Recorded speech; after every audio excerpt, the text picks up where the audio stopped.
New year వేడుకలపై ప్రత్యేక నిఘా ఉంచినట్లు కరీంనగర్ పోలీస్ కమిషనర్ అభిషేక్ మహంతి తెలిపారు. ఈవెంట్ల నిర్వహణపై పలు ఆంక్షలు విధించారు.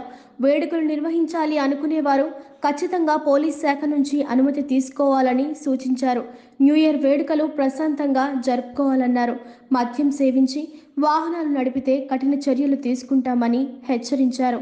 ఈ నెల 31 సాయంత్రం నుంచి వచ్చే నెల 1 తెల్లవారుజాము వరకు చెక్ పోస్టులు పెట్టి ఎక్కడికక్కడ తనిఖీలు చేపట్టనున్నట్లు తెలిపారు.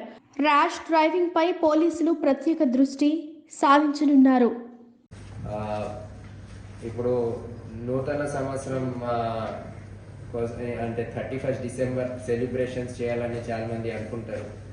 మన డిపార్ట్మెంట్ నుంచి సలహా ఏమంటే మీరందరూ కూడా సెలబ్రేట్ చేయడంలో తప్పలేదు, కానీ పబ్లిక్ న్యూసెన్స్ చేసుకొని సెలబ్రేట్ చేయడానికి ఎటు పరిస్థితిలో అవకాశం ఉండదు.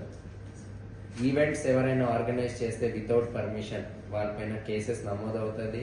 ఎవరు ఆ ఆర్గనైజర్స్ ఉన్నారు, ఎక్కడ ఏ ఫంక్షన్ హాల్ కానీ ఎక్కడైనా లొకేషన్లో చేస్తున్నారో ఓనర్ పైన కూడా కేసెస్ నమోదవుతుంది. సో ఎవరైనా ఏదైనా ఈవెంట్స్ ప్లాన్ చేస్తున్నారో వాళ్ళు ఖచ్చితంగా పర్మిషన్ ముందే తీసుకోవాలి. ఎలాగని అంటే ఎటువంటి ఇల్లీగల్ యాక్టివిటీస్ ఆ ఈవెంట్స్లో ఆర్గనైజ్ చేయకూడదు. సో దానికి మేము పర్మిషన్ కండిషన్స్ కూడా ఇస్తాము.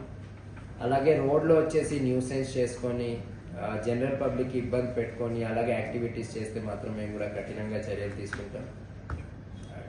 Drunk and driving, triple riding or any form of nuisance ఉంటే కూడా న్యూ ఇయర్ కోసం కూడా అంటే న్యూ ఇయర్ ఈవ్ రోజు ఖచ్చితంగా మేము పోలీస్ రోడ్లో ఉంటుంది. ఎటు పరిస్థితిలో ఇవన్నీ అలౌ చేయం. మేము చెక్ పోస్ట్ ఏర్పాటు చేయడం జరుగుతుంది. డ్రంక్ అండ్ డ్రైవింగ్ కోసం స్పెషల్ టీమ్స్ పెట్టడం జరుగుతుంది. సో ఆ రోజు అందరు కూడా మన పోలీస్ యంత్రాంగం మొత్తం కూడా అలర్ట్ ఉంటుంది, ఫీల్డ్లో ఉంటుంది. ప్రజలందరికీ మేము అపీల్ చేస్తున్నాం ఏంటంటే మీరు న్యూ ఇయర్ సెలబ్రేషన్స్ ఒక పీస్ఫుల్ వేలో చేసుకోండి. వేరే వాళ్ళకి చుట్టుపక్కల వాళ్ళకి ఇబ్బంది పెట్టకుండా, జనరల్ పబ్లిక్ ఇబ్బంది పెట్టకుండా హ్యాపీగా మీ ఇంట్లో సెలబ్రేట్ చేసుకోవచ్చు. నేనొక నిజం, జరిగే యథార్థాల అగ్ని పర్వతం, జననం మరణం మధ్య జరిగే నాటకానికి నేనే సాక్షిని. సగటు మానవుని గొంతుక నేను. మీ అందరి కోసం ప్రతి గడియ పనిచేస్తూ గళం వినిపించే G9 న్యూస్.